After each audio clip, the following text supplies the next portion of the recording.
Jonesy and Amanda. Jam Nation. Well, bad news for Justin Baldoni after a US judge ended his lawsuit against Blake Lively for missing a court deadline. This lawsuit, as I'm sure you know, was in response to Blake Lively's ongoing sexual harassment lawsuit against Mr. Baldoni. It's been a very confusing situation.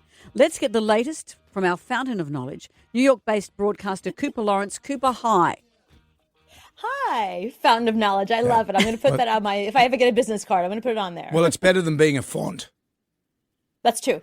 Yeah, I'll take it. I thought this had been thrown out of court from my scant reading because of the content, but actually it's for missing a court deadline. What does this all mean? Well, they missed the court deadline on purpose because let's just take it back. And I apologize. Everybody's like burned out on this. Here's the thing that's important to know. Blake Lively filed this lawsuit from the very beginning, excuse me, and that should have been it. He should have waited for the court date, but instead he came at her with all guns a-blazing and countersued her for $400 million, which is a number that lawyers say is really for a PR purpose. He wanted to get our attention because there's really no justification for $400 million. He is not worth that at all. But it got our attention, and a judge said, wait, you're countersuing her for what? Like, what did she do? And he had no evidence. He tried to subpoena Taylor Swift. She had nothing to say. So the judge was like, okay, you're just coming after her. You have no reason to do this. So bye-bye. I'm saying goodbye to your lawsuit, and that's the end of it. And you have until this date to file an appeal. And his lawyer said, what are we going to do? File an appeal and go after them again?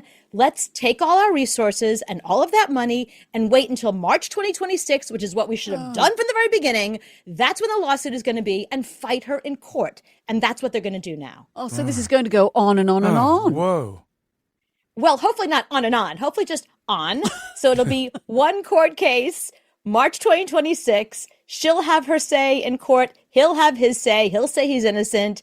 And then by the end of that week, hopefully it'll be only a week, we'll find out. We'll finally have a resolution to this, and we'll never have to hear those names again. And either of these parties, they can't afford this kind of money, can they? This is like making a bet, I'll bet you $1 billion.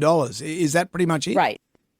Well, they can both afford it. That's not the problem. It's the reputation that's really being damaged. You know, because people are either taking his side or her side, and they both are going to keep making movies. And you know, who's going to go see the movies? If you're team Justin Baldoni, you're suddenly no longer going to be interested in anything Ryan Reynolds is doing or anything Blake Lively is doing. So it does ruin the reputation. There's a lot at stake there, isn't there? No matter what the outcome, the damage has already been done.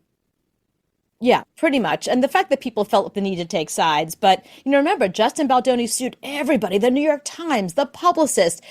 He tried to bring in Hugh Jackman, who was like, what am I doing here?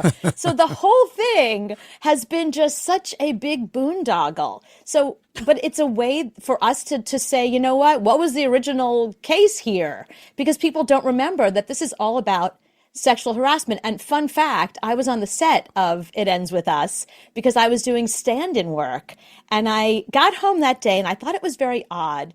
I didn't know what was going on. I wasn't privy to anything. But at the end of the shoot, Blake Lively said, am I done? Can I go? And just stormed off the set. And I have never seen that in all the years I've been doing like stand-in work and background work. Not that I'm some big actor. I know nothing about theater. I mean, a film. But I have been on enough sets. And usually they just go, okay, you're wrapped, and you just go home and have lunch.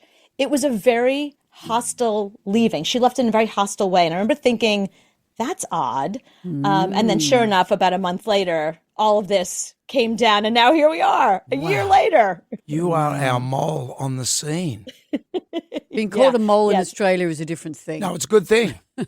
Is it good? Okay, Well, good. Well, yeah. We mean it nicely. You're not coming over here anytime soon, are you, Cooper? Now I'm not. No, you are great. We love having you stateside. Thank you for joining us, Cooper Lawrence.